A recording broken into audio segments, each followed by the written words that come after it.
mà chụp đá mày lâu mà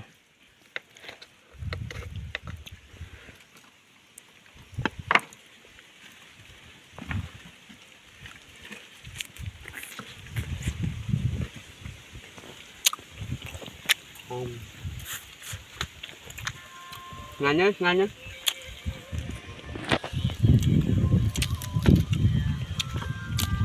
màបងប្អូនបាយជុំគ្នាថ្ងៃត្រង់ចម្លងពីជួ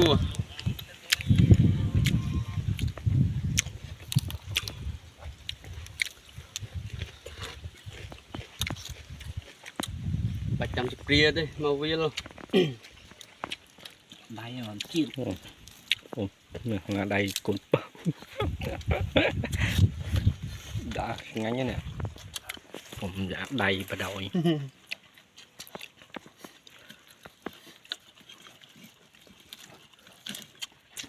bạch mai cả oi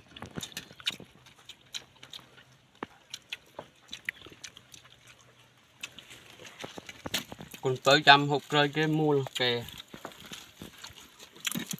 đầy pi đầy đầy